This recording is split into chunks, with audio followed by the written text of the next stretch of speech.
কঠিন সিদ্ধান্ত নিতে চলেছে ইস্ট বেঙ্গল। দলের দুই তারকা প্লেয়ারকে বাদের খাতায় ফেলেছে তারা, কিন্তু হঠাৎ কেন এমন সিদ্ধান্ত নেওয়া হলো? কোন দুজন ফুটবলারকে বাদ দিচ্ছে ইস্ট বেঙ্গল? কঠিন সিদ্ধান্ত গ্রহণ করতে চলেছে ইস্ট বেঙ্গল ম্যানেজমেন্ট। থাংবই সিংটোর হাতে তত্ত্বাবধানের দায়িত্ব তুলে দেওয়ার পরে এই গুরুত্বপূর্ণ সিদ্ধান্ত গ্রহণ করা হচ্ছে। শোনা যাচ্ছে ইস্ট বেঙ্গল নাকি দলের দুই তারকা ফুটবলারকে ছেড়ে দিতে চলেছে। প্রথমজন হলেন মাঠের জেনারেল মাধিও তালাল, অপরজন রক্ষণের ভরসা হিজাজি মাহের। শোনা যাচ্ছে খুব শীঘ্রই নাকি এই সিদ্ধান্তের ব্যাপারে জানিয়ে দেওয়া হবে। যদিও ক্লাবের পক্ষ থেকে এখনো এই ব্যাপারে কিছু জানানো হয়নি, তবে এই নিয়ে সোশ্যাল মিডিয়া জল্পনা তুঙ্গে। ফ্রিকিং অ্যান্ড স্পোর্টস নামের ফেসবুক পেজে একটি ভিডিও আপলোড করা হয়েছে।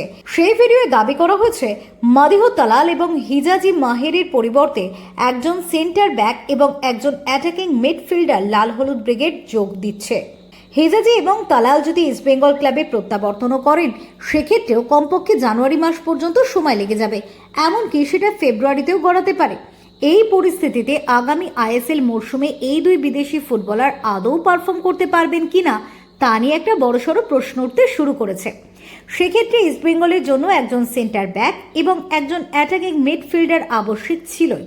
আর সে কারণে ইস্ট বেঙ্গল ম্যানেজমেন্ট শেষ পর্যন্ত তালাল এবং হিজাজিকে রিলিজ করার সিদ্ধান্ত নিয়েছে। ইতিমধ্যে মাধিও তালালের একটি ভিডিও সোশ্যাল মিডিয়ায় বেশ ভাইরাল হয়েছে।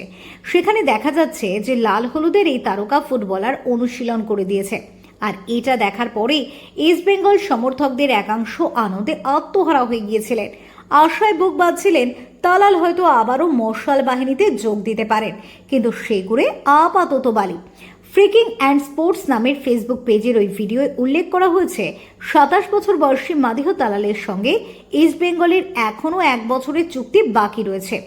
2024 সালে 13 ডিসেম্বর চোট পেয়েছিলেন তিনি, কিন্তু কতদিনের সম্পূর্ণ সুস্থ হয়ে উঠতে পারবেন সে ব্যাপারে এখনও নিশ্চিতভাবে কেউ বলতেই পারছে না।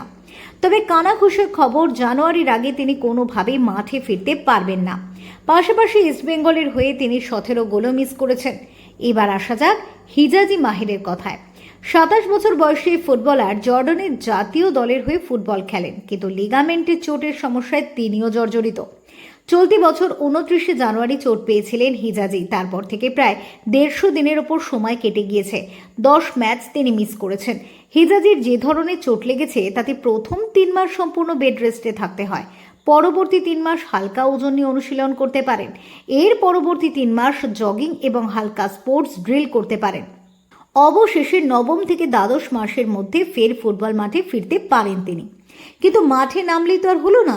চোটের কারণে এতদিন বাইরে থাকার পর অধিকাংশ ফুটবলারের গতি অনেকটা কমে যায়। তাই হিজাজি ফিরলেও যে তিনি কতটা ভালো পারফরমেন্স করতে পারবেন তা নিয়ে অনেকেই সন্দেহ প্রকাশ করেছেন। Bureau report, TV7 Bangla.